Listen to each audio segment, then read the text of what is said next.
चॅनलला सबस्क्राईब करा आणि घंटी नक्की वाजवा। घातला दुकान देती आली अजिबान, देती आली अजिबान, देती आली अजिबान। घातला दुकान देती आली अजिबान, देती आली अजिबान, देती आली अजिबान।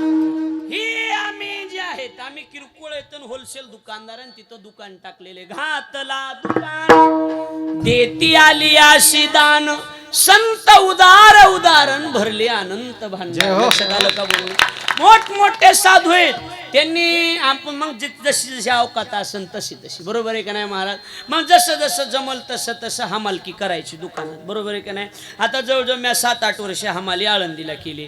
अरुण महाराज कदम गुरुजींनी, सुहास महाराज देशमुख काही दिवस हमाली केली, पुन्हा आळंदी जाऊन हमाली केलीच की 4-2 दिवस 4-2 वर्षे जमल तसं त्या दुकानात राहायचं, पडून राहायचं, पडून जास्त वळवळ करायची नाही, काय नाही, भाकरी मागून आणायच्या खायच्या, पडून राहायचं, धंद्याची टॅक्ट शिकून घ्यायची। लक्षात आलं का नाही बोलणं? अजून बी धंद्याची टॅक्ट अशी शिकून घ्यायची पडून राहून, आणि पोटापुरतं झालं कला जमली धंद्याची, गावाकडे यायचं ना आपापल्या टपरे टाकून इकायचं। ध्यानात बसलं का नाही?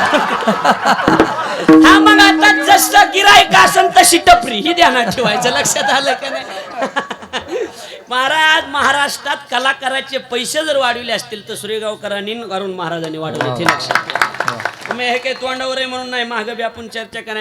बालासाहेब महाराजांनी पैसे कलाकाराचे त्यांनी वाढवले महाराज, नाही तर उगा सरळ बोलायला 200 आणि 300च्या पुढे कांडच पडत नव्हतं। काय म्हणणं काय म्हणणं उगा? पण खरंच 10-10, 15-15 हजार रुपये ह्या माणसाला 2-2 तासाची लोक देतात। लक्षात यायला लागले का नाही बोलणं? मग ते जसं जसं जमल तशी टपरी टाकून इकायचं, लक्षात ठेवा।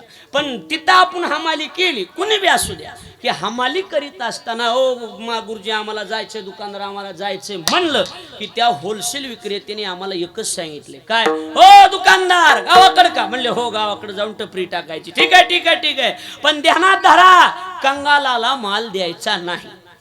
पैठणच्या शांती ब्रह्मनाथ महाराज नावाचे होलसेल दुकानदार त्यांनी वरडून सांगितलं, ओ दुकानदार क्रोधिया विश्वासी,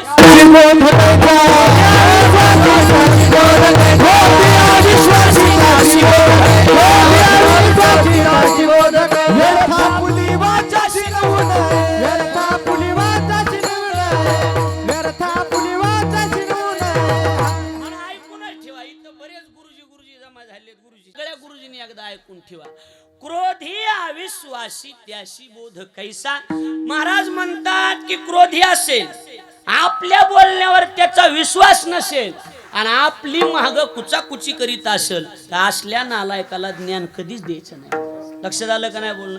असल्याला द्यायचं नाही, आपलंच ऐकणार, आपलंच वह्या नेणार, त्याच्यातले फोटो काढून नेणार, गुरुजी गुरुजी करणार, आणि त्याला काय येतंय राशी बॉम्बा बॉम्ब करणार। असल्या नमुन्याला चुकून बी द्यायचं नाही, आणि असल्या आवडादीला लाभत बी नसते, ही ध्यानात ठेवा। लक्षात आलं का?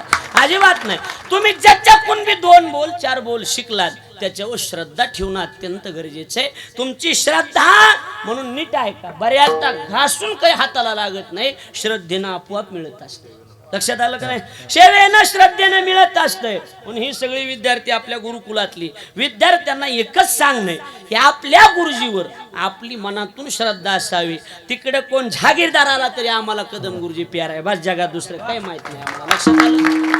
हे जर तोला मोला आता गुरुजी आहेत महाराज, तिकडे जहागीरदार येऊ महाराज, माझा बाप पंडित सुभाष महाराज देशमुख, आहे का दुसरं काही नाव? चॅनलला सबस्क्राईब करा आणि घंटी नक्की वाजवा।